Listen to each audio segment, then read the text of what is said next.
Hello everyone, welcome to StudyIQ IAS English channel. My name is Shubham Sagar. Today we'll be doing lecture 21. This is Mughals and Sur dynasty. We'll be talking about them. Sur Interregnum or Interregnum. Again, this is a tongue twister.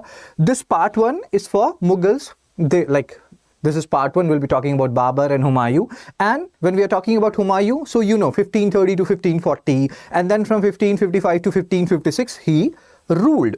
So there is a 15-year gap when we are talking about Humayun per se. So that particular gap was filled by Sur dynasty, Sher Shah Suri. And then after that, there will be he ruled till 1545, from 1540. And then there will be a, son of Sher Shah Suri, Ismail Shah, Islam Shah, his name is. He ruled till 1554, from 1545 to 1554.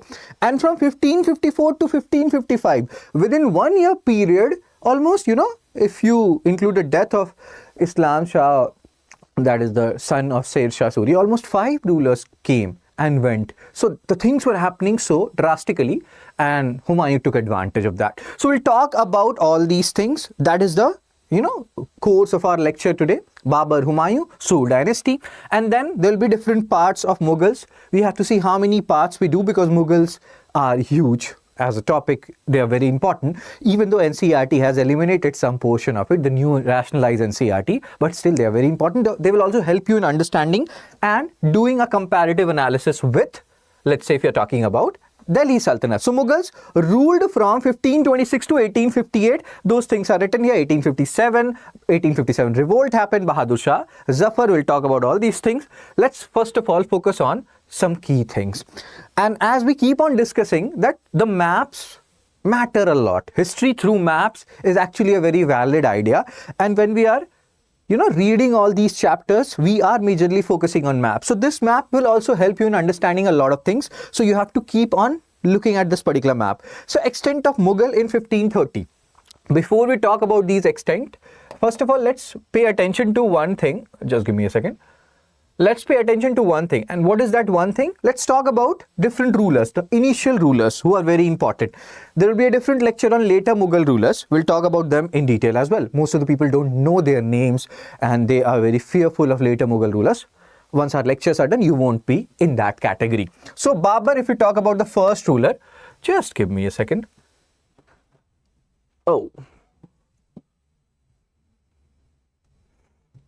So if we talk about the first ruler, Babur, 1526 to 1530. Second, Humayun, 1530 to 1540, and then 1555, 56. Third ruler, Akbar. You should be remembering these dates. These dates are important. If you don't remember the chronology of later Mughal rulers and their exact date, that's fine. But there are 6 rulers whose chronology we should know. So 1, 2, 3 here, and then fourth, that is Jahangir. We have got the glimpse of Jahangir, how Akbar was having, sons and daughters, they were dying, and then he went to Sheikh Moinuddin Chisti's Dargah, and then finally he got Jahangir, who created a lot of problems for him even during his lifetime, because he ruled for 49 years, bro, and Jahangir was getting old, just waiting for his turn to become the king. So 1605 to 1627. Then fifth, who is fifth? Shah Jahan. 1627 to 1658. When you remember these dates to a certain extent, they also help you in understanding certain things which are happening outside the domain in different areas. Let's say Britishers are coming, let's say Portuguese are coming, French are coming. When a particular ruler is ruling, they're doing something. So that helps you in connecting the dots if you remember these dates. And you don't have to specifically focus on remembering these dates. The more you look at these dates, the more you'll be able to remember them. So that will happen on its own. Don't worry too much about it. Now focus on this map. We know extent of Mughal in 1530. So they are talking about the reign or the end of the period of Babur. He died in 1530. So during that period, the extent was up until this. You can see here, this is the extent they are talking about, and this is the extent. And Mughal expansion to Babur's Afghan kingdom. This particular color is telling you Babur's Afghan kingdom, which included Kandahar, Ghazni and Kabul. Out of these Kandahar, Ghazni and Kabul, pay attention to the map. This Kandahar and Kabul matters a lot. They are very important. Fine. Expansion of Mughal Empire to 1605. If you talk about 1605, Baluchistan, Rajputana, and here again we are talking till the reign of Akbar. 1556 to 1605. It expanded, but still it did not went that, to the south. When we were talking about Deccan Sultanate, we have seen around 1590s, Akbar has started telling these kingdoms, Ahmednagar, etc., that accept our subordination. But still, the area south of it, these Nizam Shahi, Adil Shahi, they were outside the ambit of Akbar's direct annexation, and that would be completed by Aurangzeb, 1707. That is his end date, Again, if you go back, there is a very awesome similarity between Akbar and Aurangzeb. So Akbar's period, 1556 to 1605, obviously we are talking about ADs everywhere. So this is also 49 years. Aurangzeb, 1658 to 1707, that is also 49 years. So keep it, what I'm trying to say here is, keep a tab on Akbar and Aurangzeb's time period. Both are ruling for 49 years and that is actually important. Fine, sir and ma'am, let's focus now. So pay attention to these maps. These maps are important and that will help you in understanding what is happening. And again, as we were talking about Muhammad bin Tughlaq, the expansion created so many problems for Muhammad bin Tughlaq, led to the establishment of Vijayanagar, Bahmani, etc. Similarly, many people believe that the decline of Mughal Empire happened because of this rapid expansion of Mughals into the southern part, because of which they were not able to pay proper attention to the northern part, and then further Nadir Shah, etc. invasions happened. So all these things, history repeats itself, and here also you are seeing, or we are doing a comparative analysis of Mughals and, Delhi Sultanate. I will keep on doing that. Just have a look at these maps. Fine. So this is again some excerpts from NCERT. You don't have to, do PhD. Just have a look at them. Like we will talk about Humayun. We'll talk about something known as coercenary inheritance. There are terms which you have to keep in mind. One is primogeniture. Other is coercenary inheritance. What do they mean? Primogeniture. Eldest son will become the king, Coercenary inheritance means division of property among all the siblings. So Humayun did that. Humayun divided, like Babur told him that divide your property among all your brothers so that you don't fight among yourself. And that's what he did. And because of this, so many things will happen. So many issues will happen, which we have to talk about. So time period, keep a tab on this. We'll talk about all the major events later on as well. Akbar will be a big topic for us because there are so many different dimensions of, Akbar's reign, which we have to talk about. And yeah, we'll do that. So Jahangir, 16th, we have talked about the years and we'll discuss all these rulers one by one based on their, chronology, as well as if one particular ruler is more important, we'll talk more about him. Babur, 1526 to 1530. 4 years reign, and again there is so much similarity. If you read about these kingdoms and if you compare Mughals with again Delhi Sultanate, Qutubuddin Aibak means 1206 to 1210.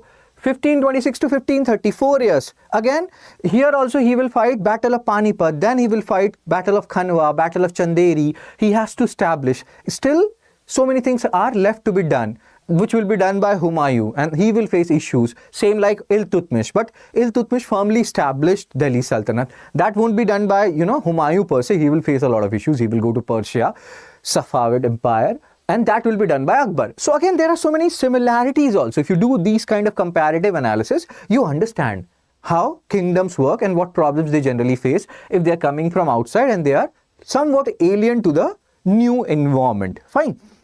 So what we are talking about, just give me a second. Yeah. So Babur, founder of Mughal Empire, he is related to Timur, and this is also very fascinating. NCERT talks something about this point. So related to Timur from his father's side. 1398 invasion, Timur, then Sayyid got established, Khijr Khan. Please revise that particular portion of Delhi Sultanate. Fine. Related to Genghis Khan, Mongols, through his mother. Now what NCERT says, or what earlier NCERT used to say, now new rationalized NCERT have removed these things.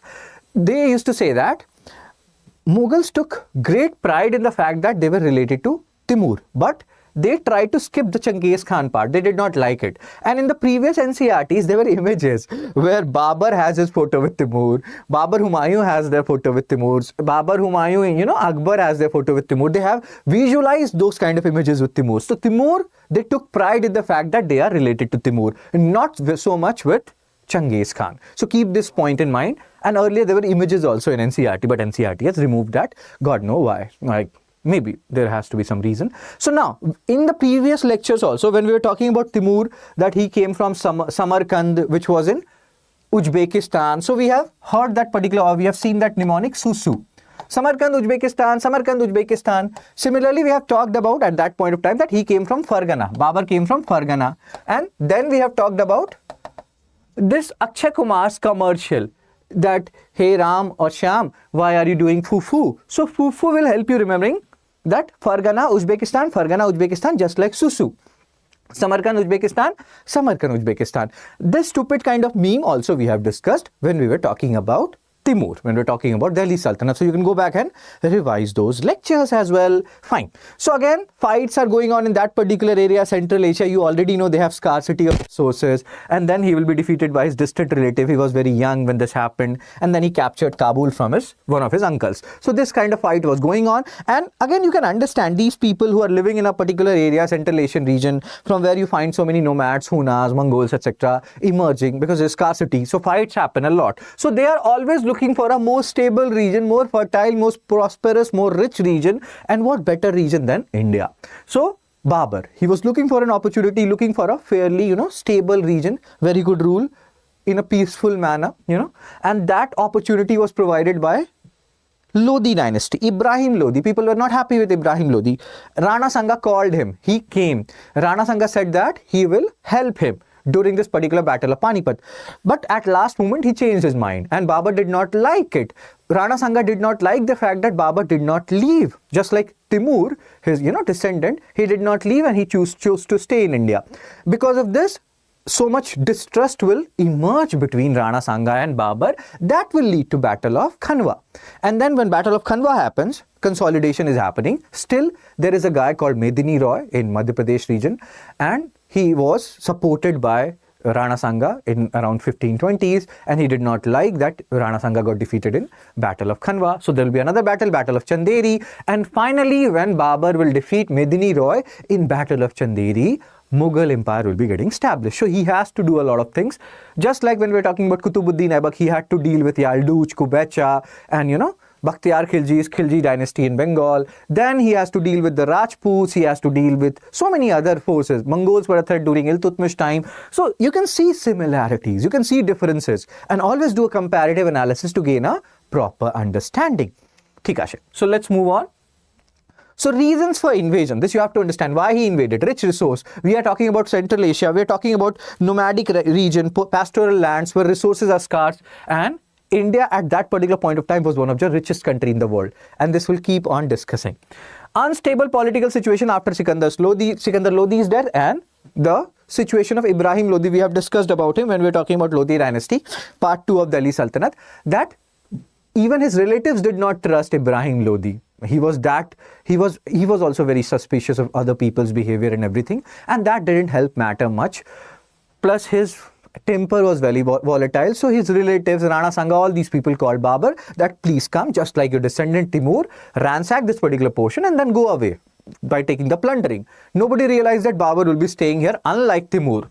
So invitation from Rana Sanga and Daulat Khan Lodi. Timur's legacy also provided some background for his invasion, because people knew that, okay, if Timur has also came here, my forefathers, and they have ransacked and taken so much money, so maybe there is something for me there as well. These were the reasons why he came to India. They can ask you this particular question in pre as well as mains, so be ready for such kind of questions. Very good. Now, political condition. What was the situation at that point of time? Sayyid Lodis we have talked about. In south, there were Vijayanagar and Bahmani kingdoms, which has been created during the period of Tughlaq. So society was, or the polity was, fragmented to a greater extent in India, which facilitated the entry of Babur here. There were numerous Afghan chieftains. These people, they started coming when the Delhi Sultanate had to keep a tab on Jaunpur, or Sar ki jo Sar se wo dheere dheere, that is Sar ki dynasty. They have to keep a tab on them. So they called Behlol Lodi during the period of Sayyids, and then Behlol Lodi called so many Afghans who were settled in the Rohr region. So all these Afghani people were there, and they are very fiercely independent people. If you talk about Afghani autonomy, and that's why Afghanistan is known as graveyard of empires, because they love their autonomy so much. They love their independence so much. And same was the case with these Afghan chieftains around Agra. They were a confederacy of Rajput principalities, Rajput kingdoms like, Sishodiyas of Mewar, they were there, Rana Sanga was there. So they never went away. Even after getting, defeated by Turkish invasion and all those stuff, they were still there. They were still, looking for an opportunity to gain an entry. And Rana Sanga was feeling like he could keep a tab or, he could get control of Delhi once Babur leaves. That did not happen. And that paved way for future polity. First Battle of Panipat, 21st April 1526, and it ended within few hours. It will remind you, once you read more history, or if you have already read some history, Battle of Palasi also ended within few hours. So there is a meme for this, that, shuru hone se pehle hi khatm ho gaya. That means even before you started, you finished. Again, that thing has different meanings, but hope you're understanding here why this happened. Because when we will talk about Babur, he was a good general, he has musket, cannons, so many things, advanced technologies and all those things. Ibrahim Lodi was not even trusted by his own soldiers. So although Ibrahim Lodi was a brave warrior, acknowledged by Babur in his book Tuzuke Babari, written in Chagatai Turkish, but he lost, and he lost within a few hours. That is what is written here. And then Babur will say a lot of things in Tuzuke Babari. You don't have to take everything, you have to take them with a pinch of salt. Not everything is correct. Like he said that Ibrahim's army had 1 lakh, army strength was 1 lakh, 1,000 elephants. Then other sources were like, dude, he cannot say everything. He is honest guy. In his Tuzuke Babri, he will talk about gardens. He will talk about his own flaws. It's fine. But sometimes people will do exaggeration, bro. That is human nature. And he did that. So Afghan sources were saying that effective strength of Ibrahim Lodi was, army was 50,000, almost half. And Babur had around 15,000 to 12,000 horsemen. So he had around, almost 20, means you can say 20 to 25% of strength of Lodi's army, but he had cannon, he had musket, he was a good general, he used these things. Even it is said that once this battle of Panipat is done, many people believe that first battle of Panipat paved way for Mughal rules in India and they got established. No, story is not that simple. He is just in Delhi now. But still, Rana Sanga is there. Still, Medini Roy, other people are there. And they are looking at Babur with suspicion. So there will be so many things. It is said that after this battle of Panipat, he was like, I have to fight Rana Sanga. He did not help me. Rana Sanga was like, I have to fight Babur because he did not leave India, unlike Timur. So both of them were ready that they have to fight each other. But he sent some generals, it is said, Babur sent some generals to look at the situation, what was happening in Rajasthan, Bayana region. And those generals were like, oh my God, the army is so big, they are so, Rajputs, they're so powerful and they're so fierce, we will be getting defeated. And then he invoked religion, Ghazi spirit and all those things. So these things happen. And that tells you a lot about generals, that they can invoke religion also when it comes like, you have to inspire your soldiers. So religion is invoked by people time to time, and you have to be very wary of that. Who is invoking religion for which particular purpose? Fine. So Afghan army was completely paralyzed, first battle of Panipat, but still what Babur said to Ibrahim Lodi once he was dead, and Ibrahim Lodi did not hear it, but we can, so that he was a very brave man, and that's why his tomb is at that particular Panipat only. Babur paid a tribute to his bravery, Ibrahim Lodi's bravery, by burying him on the spot with honor. So what is important for us from exam perspective? That we remember where is the tomb of Ibrahim Lodi? That's in Panipat. That is important. So what is the significance? Again, these points are important from pre, from mains, from every perspective. What is the significance? It opened up the entire territory up to Jaunpur to Babur's control. Jaunpur dynasty, Sarki dynasty. And again, we have talked about all these rich treasures and all the money which was there with Lodi Sultans now belong to Babur. You can read all these things, but still it was not like they have firmly established their base in India. They still have to contend with Rana Sanga of Mewar of Sisodiya dynasty. Fine. So Battle of Panipat was not as decisive as it was militarily. They have got rid of Delhi Sultanate. Delhi Sultanate is no more. But still there are formidable rivals which they have to contend with. So it marks a new phase in the struggle. So you can write both the points. How it was important, new kind of infantry, cavalry and all those things, generalship people are seeing. All these things are happening. But still, Babur still has a long way to go before consolidating or before establishing a strong stranglehold over India. And that will happen after Battle of Khanwa and Chanderi. So here there is a talk about distrust And Babur is in his memoir, that is Tujuke Babri, written in Charkai or Chagatai Turkish language. See, understand one thing. There is again a very fascinating story related to this. So Babur wrote his memoir Tuzuke Babri in Turkai, means Chagatai Turkish language, just understand that. So later on, Humayun, etc., they got it converted into Persian. In Akbar period also, Persian was the court language. And it is said that by the time of Akbar, everybody forgot about Turkish language in which Babur wrote his memoir, that is Tuzuke Babri. That happened because when Humayun was in exile, he went to Iran and again the Persian Empire, he got influenced by those Persian culture. So Persian language continued and everybody forgot about this Turkish language in which Babur has wrote his memoir. So here he is talking about how there was a distrust between him and Rana Sanga. Rana Sanga broke his promise, did not help Babur in the battle of Panipat. Maybe he was suspicious of the intentions of Babur. And again, same thing. And Rana Sanga was like very surprised that Babur did not leave. So all these things were happening and they were like, we have to have a fight. Rana Sanga this time succeeded in establishing the confederacy against Babur. So he was again plotting, like Rana Sanga was not, plotting is not the right word, but he was like the mind has been made up that we have to fight a battle. And then Babur sent some of his commanders to look at what is going on in the Rana Sanga's areas and his reign. So they went to Bayana. Bayana is in Rajasthan, if I am not wrong. And they were like, dude, they are so, their army is so big, they are so powerful. And that led to means you can read it here. Babur's army were feeling that, dude, we will be getting defeated. Then Babur had to do something. And that also shows here religion will be invoked. Babur prevailed over the situation with his fiery speech, jihad or holy war. Kafir versus non-Kafir, Muslim versus non-Muslims, all these things will be. Before that, he was not doing that. Now the time has come that religion has to be invoked. People have to be, given that particular dose so that they fight with more vigor. Babur renounced wine because in Islam, they generally don't drink wine. And read it. After the Battle of Khanwa, Babur assumed the title of Ghazi, fighter. So all these things tells you why sometimes religions are invoked to, facilitate own grievances of different entities, whoever that particular entity is. And as a human being, we should be very aware of all these things.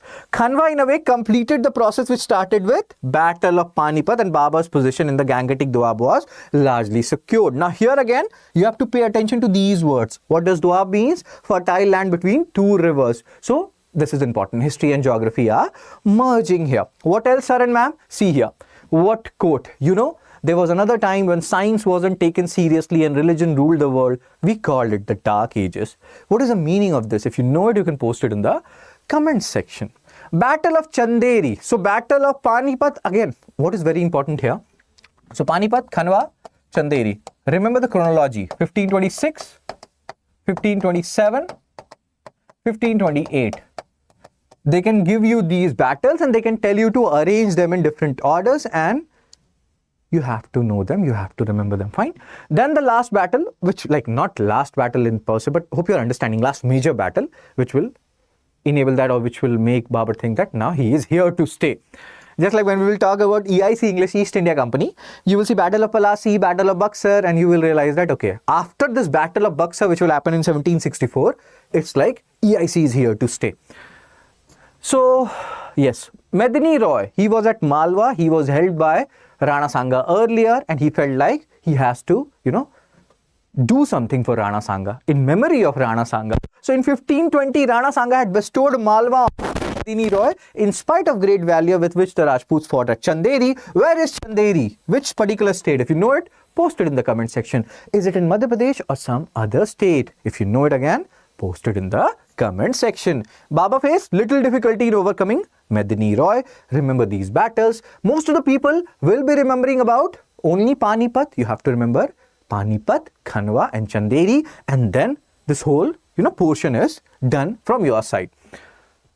So within 4 years, Babur succeeded in crushing the hostile powers, and now think of consolidating himself at Delhi. And then he died in Agra. So his, tomb was there in Agra, Arambagh, and later on it was shifted to some other place.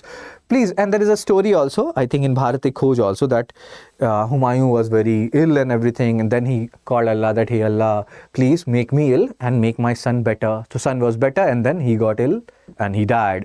So that is one, I think you may have heard about it, or if you watch Bharat Dekho, you will see that.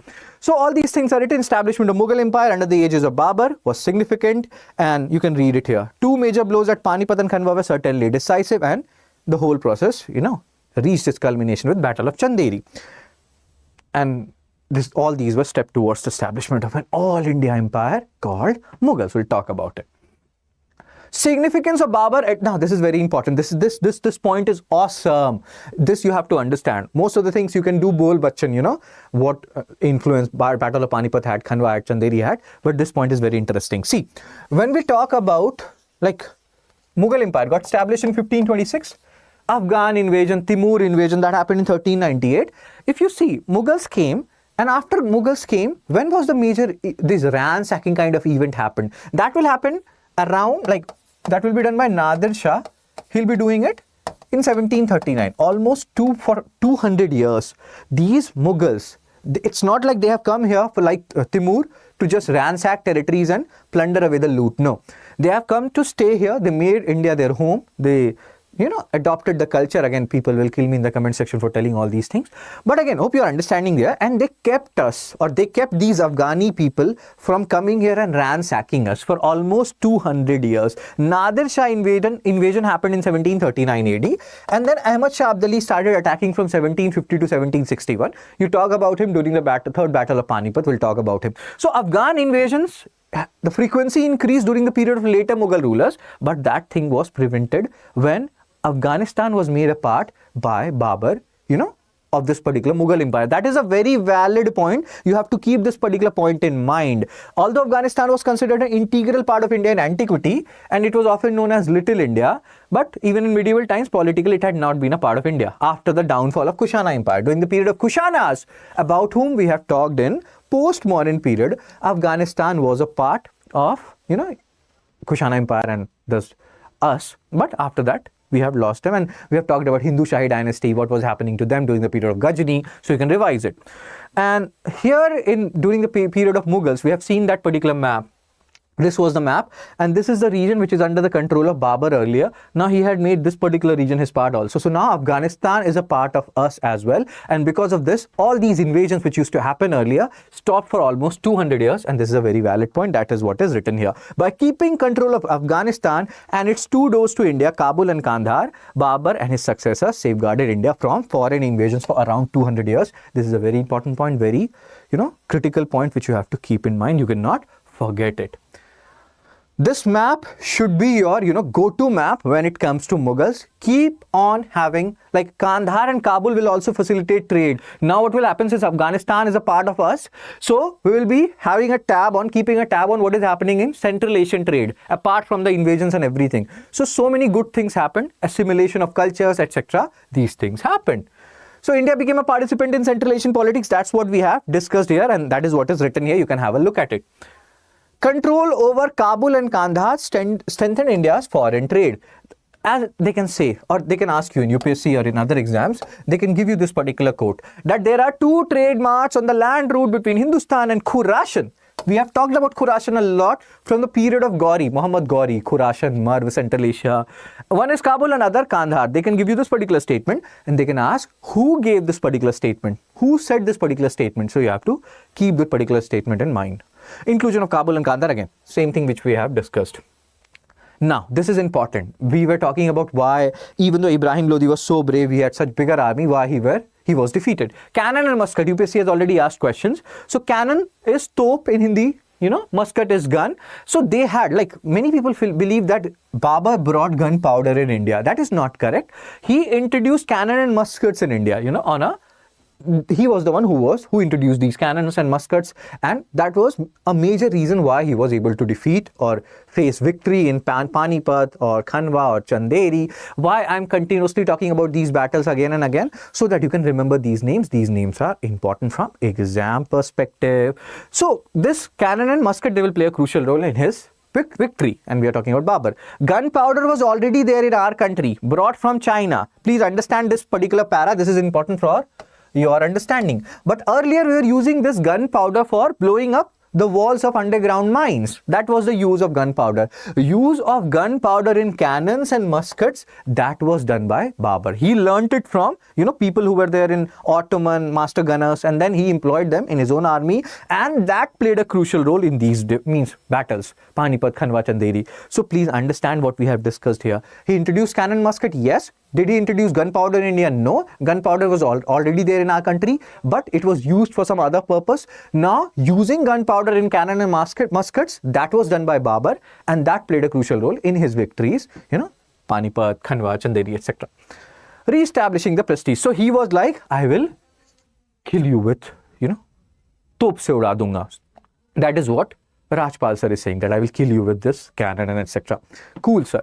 So re-establishing the prestige of the crown. Earlier, you were seeing decentralized empire and everything. Even Delhi Sultanate had become very weak after the emergence of Jaunpur, Gujarat, or in fact after the fall of Tughlaq dynasty. So he is establishing the prestige of the crown, emergence and foundation of new Indian empire. So again, you can have a look at these. These things are easier to understand. We have to understand we have to talk about the critical things which generally people ignore, which is very important for UPSC pre, and which you cannot ignore.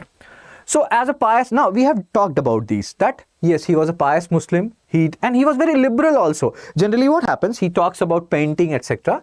And in Orthodox Islam, painting is prohibited. Many people believe that painting is a form of creation, and creation is a work of God. Like God is the one who will create things. It's not the work of we mere humans, So painting is also a form where you're creating something, and that is forbidden. But he was like liberal in that matter, fondness for painting, etc. And his Tuzuke Babri, please remember this, it is written in Chagatai Turkish. They can tell you that it is written in Persian, originally written in Persian. And you may feel like, oh my God, in Delhi Sultanate also people used to speak Persian. Here also they are speaking Persian, but they are not speaking Persian, and this point you have to keep in mind. It was translated into Babar Nama. Generally it has been seen that texts which are ending with Nama, they are generally Persian in nature. So, Tuzuke Babri original book converted to Babar Nama in Persian, because as we have discussed, by the time of Akbar, not many people understood about this Chagatai Turkish language. So, you have to keep that particular point in mind as well. So, facts about Babur. He talked about, nature, gardens, and how beautiful they are. That's what Shia LaBeouf is talking about here as well. If you know who this guy is, very talented guy, very, so much talent he has, but he has so many bad habits also, this guy. If you know about it, you can post it in the comment section.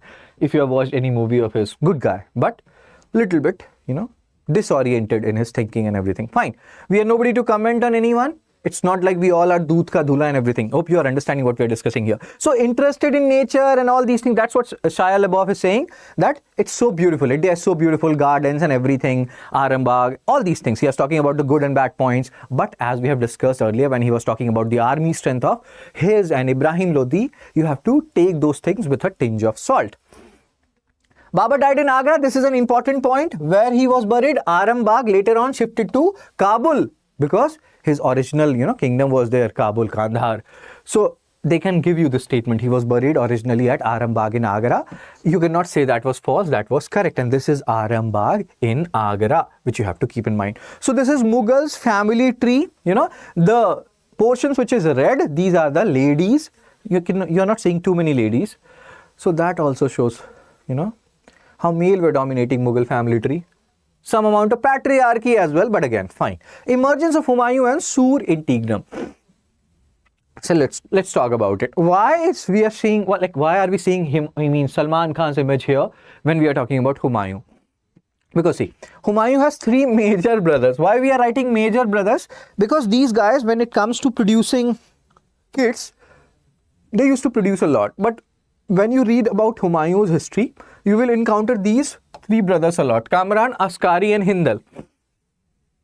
And Babur, when he was dying, he told Humayun that son, divide the property among yourself, and like all you four brothers, divide property among yourself so that you don't fight, and follow the traits of coppers in inheritance. That is what was done by Humayun. So please keep a tab on these three major brothers. They are important. And So he did that. And now how Salman Khan will help you in remembering these names? See, Salman is Khan. So just remember KHA. Just eliminate N. So K is Kamran, H is Hindal, A is Ashkari. So Salman Khan will help you in remembering these brothers of Humayun. And that's why we have included Salman Khan and his awesome hairstyle. Very good. So he followed copper scenery inheritance. Here he refers to Humayun. Fine. What else, sir and ma'am? So he was, now here this period is again a period of turmoil. We have already seen Babur ruled for 4 years. So many people were there during that period. Afghani people, Ro region, Rajputs are there. And he died. Prematurely he died. So now every issue has to be settled by Humayun. Gujarat, when we were talking about Gujarat during the period of after the fall of Tughlaq dynasty, we have talked about different kingdoms have emerged in Gujarat and in Bengal, Ilyas Shahi dynasty. You can go and revise those. So during his period, there was a dynasty in Gujarat which was known as Muzaffarid dynasty.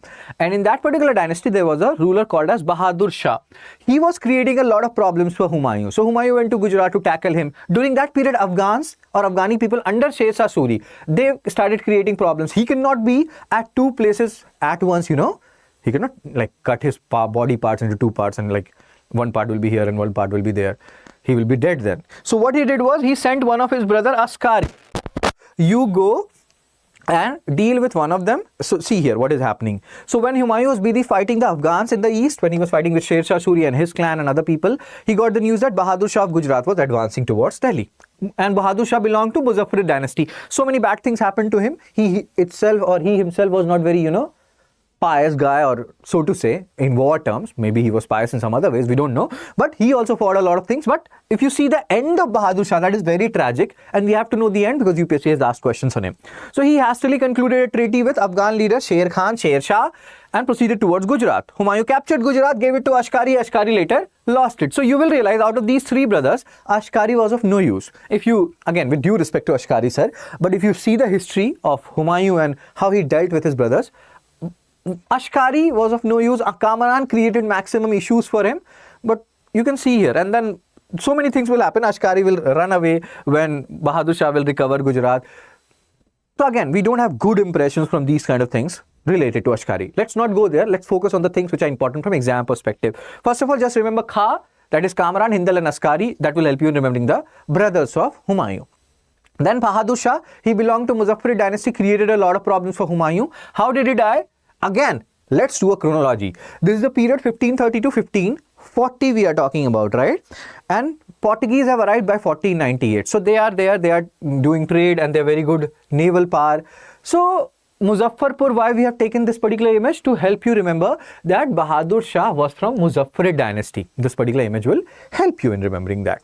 And so he was ruling in Gujarat. Gujarat had port towns. Port towns interested Portuguese. So what was happening now? Bahadur Shah and Portuguese people. I will first of all tell you about this history and then we'll talk about the other part. So Bahadur Shah and Portuguese were having issues. They were fighting on one issue or the other. And then Portuguese called Bahadur Shah to a ship that come. We'll have a discussion on the ship. And from that ship, they threw him into the sea and he died. So that is a very tragic way to die.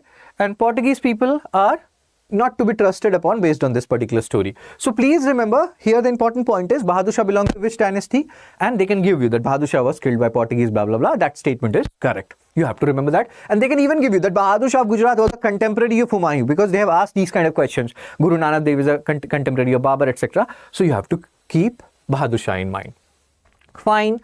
In the meantime, Sher Khan became powerful in the east and he was earlier working under Afghans, but then he was very talented. So he rose up the ladder and then he started challenging Humayun. Here there are different battles which you have to keep in mind. Just like when we were talking about Babur, we talked about Battle of Panipat, which everybody will remember. Battle of Khanwa, some people will remember. Battle of Chanderi, very few people will remember. Here also Battle of Chausa and Battle of Bilgram or Kannauj, not many people remember. In fact, UPSC can mix all these battles. They can give you Battle of Chausa, Battle of Khanwa, Chanderi, and then they will tell you to arrange them in chronological order. So please keep them in mind. Battle of Chausa, where is Chausa? Chausa is in Bihar. Humayun was defeated, he skipped away from there. Then again, Sher Shah Suri was, I will not leave you behind, bro. I will, find you and I will kill you. Just like it was said in Taken. This was a movie. So we don't know whether he exactly said that or not, but he was following Humayun. And then there was another battle which was fought in Kannauj, Bilgram, another name.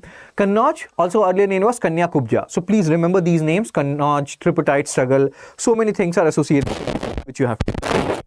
And then Humayun ran away to Iran, Safavid Empire. There he settled. Those Persian, kings, they helped him. Those Persian culture influenced him a lot. The result of which was Turkish, Chagatai Turkish. Everybody forgot about it. We'll talk about it later on. So Humayun, what are the important points? During his reign, he instituted a drum of justice, Table-e-Adil. Do remember this. Who instituted this? Table-e-Adil. He constructed a new capital called Deen Pana, which was later on destroyed.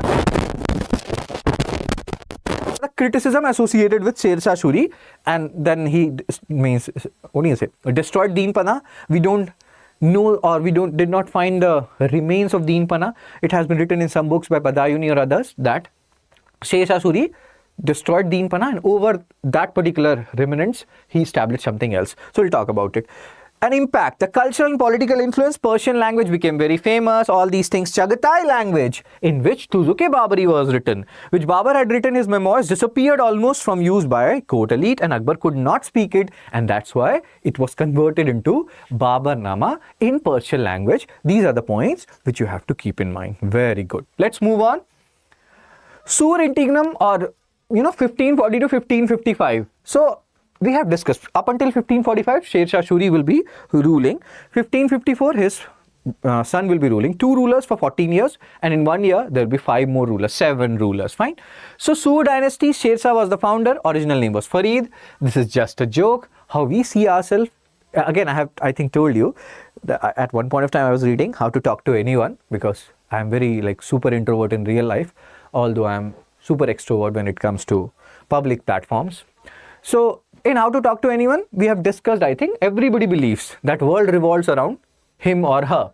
I believe that world revolves around me. You may believe that world revolves around you. So we feel like we are, these guys. But our moms, for them, we are like this. So again, this is just a joke. Because we are talking about Sur dynasty, Sher Shah, so that's why this particular meme, that will help you in remembering all these things. So Farid was the original name, and it is believed he killed a lion or something. That's why he was given this title by Sultan Muhammad Nuhani, who gave him the title Sher Khan for his bravery. After defeating Humayun at battles of Chausa and Kannauj, the important point is which battle happened first. Chausa happened first, then Kannauj happened, and Kannauj is also known as Bilgram. Chausa is in Bihar. Kannauj is in UP. These are the facts which you have to keep in mind. 1540, the Sur dynasty will be established. It will be there till 1555. 1545 till 1545, Sher Shah Suri will rule. His tomb is in Sasaram, which is in Bihar. These are the points which are important.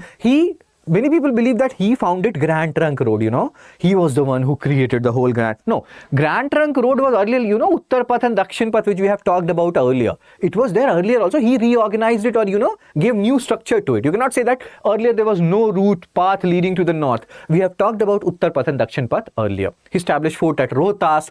So many people believe that Rohtas, Bihar, Rohtas. No, this Rohtas is in Pakistan. He is establishing those forts so that Humayun cannot come back, or even the other people who are there, they cannot come back. He's just trying to secure his particular region. So we'll try to understand all these things. His conquests include Punjab, etc. He died in 1545. Again, a very unfortunate death while campaigning against Kalinjar Fort, which is in UP, if I'm not wrong. And what happened? There was a rocket which rebounded and killed him. So sad way of dying, because he was so brave, so brave. And then there are so many other things also. Like he issued silver rupaya, copper dam. Bhujaon mein dam. In our time, there was a movie of Vivek Oberoi. Silver rupaya, copper, dam. So you have to remember these names, because UPSC has already asked gold dinara, silver rupaka during Gupta period. So silver rupaya, copper, dam. Who issued it? Sher Shah Suri issued it. And then Sikandar-e-Gaj, which we have seen, the land measurement unit used during Sikandar Lodi's period, that continued during this particular period of Sher Shah Suri. This is the point which you have to keep in mind. Now, Sher Shah as a builder, tomb of Sher Shah, Shasharam. Where is Shasharam? Bihar. Very good. How it used to look like? It used to look like this, or it still look like this. It looks awesome. So Sasaram is in Bihar. I am from Bihar, although I barely am able to go there now. In the last 10 years, I think I may have gone there twice or thrice. Most of my family members are currently in Bengal. So Sasaram is very famous. for Belgrami. There's a very famous sweet. If you have been to Sasaram, you know what I'm talking about. Purana Kila Humayun. Now, this is the point which you have to understand. There's a question mark here. So, Humayun earlier established Deen Pana. Badayuni, he criticizes, Badayuni was a court poet during the reign of Akbar. He criticized Sher Shah Suri, that Sher Shah Suri demolished Deen Pana established by Humayun, and over that particular settlement he established Purana Kila. So this is one of the criticism of Sher Shah Suri, because you will hear a lot of good things about Sher Shah Suri, all these things, Grand Trunk Road and how he reorganized administration, so many things, silver, rupiah, copper dam, good things. Rohtas Fort he established, it is in Pakistan, not the Bihar one, Bheda city in Pakistan, all these things he is doing so that he can ensure that Humayun is not coming back. If he has gone to Persia, he stays in Persia, I will make so many forts that he will think 1,000 times before coming back here. And also the other Central Asian, the tribal people who keep on coming or going here and there because they have so much scarcity of resources. Grand Trunk Road, we have seen the question mark point that it's not like there was no road there. Earlier there was Uttar Path. So Grand Trunk is just, in a way reorganized form of that Uttar Path which we have talked about, route leading to the north. Criticism of Badayuni, demolished Deen Pana of Humayun and established his own Purana Kila. This is a point which you have to keep in mind. Sur Interregnum. And then land revenue administration was well. See, understand one thing. We talk about a guy called Todarmal. Todarmal, and we'll talk about him during the period of Akbar also. So Todarmal worked initially under Sher Shah Suri. He learned some tricks and trades and everything. He helped Sher Shah Suri in the administration, and then later on he was employed by Akbar. Akbar was very impressed with Sher Shah Suri. You may feel like the guy who harassed his father so much, Akbar may feel so much enmity against him. But no, Akbar called a guy called Abbas Khan Sarwani or something and told him to write a book on Sher Shah, who wrote in his own Afghani language and everything. So he was impressed, and we'll talk about that thing as well. So land revenue measurement, again, good, middle and bad land. This classification, you will see it will turn later on when we'll talk about Mughals also. Mughals will adopt this particular criteria. Good lands, they will extract some more taxes. Middle land, lesser than good. Bad land, like the least amount of tax. You can see it here also. State share is 1/3 of the average produce. Multan, maybe they don't have enough fertile land, so the share was 1/4. So good, middle and bad will be continued later on by Mughals as well. Sikandar-e-Gaj land measurement unit introduced during the period of Sikandar Lodi will continue now, and this we have discussed during the period of Sikandar Lodi also. Todarmal. Please remember this, they can give you this. Todarmal used to work under Sher Shah Suri. You may feel like, no. Todarmal, we have heard about him during the period of, Akbar. Now you know the whole concept. Silver means rupiah and copper dam, and that's why dammaro dam, so that you can remember the nam means word dam. Any which way, if you are able to remember the terms, that would serve the purpose. That is the basic aim. So dam, copper dam, silver rupiah, this is important. This is silver rupiah. Silver rupiah. And then this is copper dam. And there was a movie called Vivek Oberoi's Dam, Bujao Mein Dam. And then there was a very good song in this movie, which was known as Jeena, oh, Jeena. Again, that means I want to live, I want to live. Okay, I don't know how to pronounce that particular song in English. So Dam, why we are using these stupid memes? So that you can remember this Dam, copper Dam, silver rupiah. Very good. Then again a song. See, again in our time there used to be these kind of songs, Masoom Chehre, and Nadeem Shravan was the means composer or something. So this guy, his name is Abbas.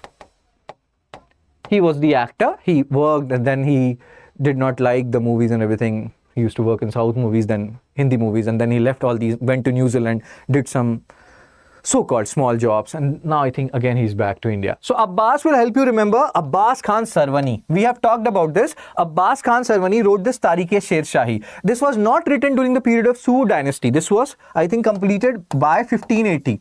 And 1580 is the time when Akbar is ruling. Akbar is very interested in the life of Sher Shah Suri. As you can see, the good, middle, bad land concept, all these things. Realizing what he has to do in his empire. So he was impressed and he asked Abbas Khan Sarwani that, please sir, write something on Sher Shah Suri. So this Sir Abbas, he was a very famous guy, and this song is awesome. You can Google it or watch it on YouTube. So that Abbas sir will help you in remembering Abbas Khan Sarwani. Tarikh-e-Sher Shahi, written in Afghani language. The quotes and words are phrased in Afghani language, although Akbar had preferred that it is in Persian. But Abbas Khan Sarwani was an Afghani and he was like, dude, I will write it in Afghani language. come what may. Fine. So all these things are written here. You can have a look at it. Military was organized, blah, blah, blah. But the most important part is who wrote Tariq-e-Sher Shahi? Sarwani. Restoration of Mughal Empire. So 1545, Sher Shah Suri died. His son Islam, he ruled for 9 more years. And then 1554 to 1555, within a span of 1 year, 5 more rulers will come. Anarchy is there. And that would be taken advantage by Humayun. He will send his, leader or an army under the leadership of Bairam Khan. Bairam Khan will be there during the time of Akbar also, because Akbar is an infant, very, 12, 13 years of age. We'll talk about him later on. He did not, see, so many unfortunate events we have seen in this particular lecture, bro. Babur died, he prayed to God, or Humayun was ill, so Babur prayed, then Humayun got okay, like he became somewhat better, and Babur died. Then we saw Sher Shah Suri, Kalanzar fort, rebound of a rocket, he died, unfortunate. And now Humayun fell from library, he died. And again, this will all remind you of Kutubuddin Aibak also. He died while playing Chaugan and horse polo and all those stuff. So these are unfortunate deaths, and we have full sympathy with these people, Cool. So Humayun on his way to exile at Iran stayed in Amarkot, a Hindu kingdom ruled.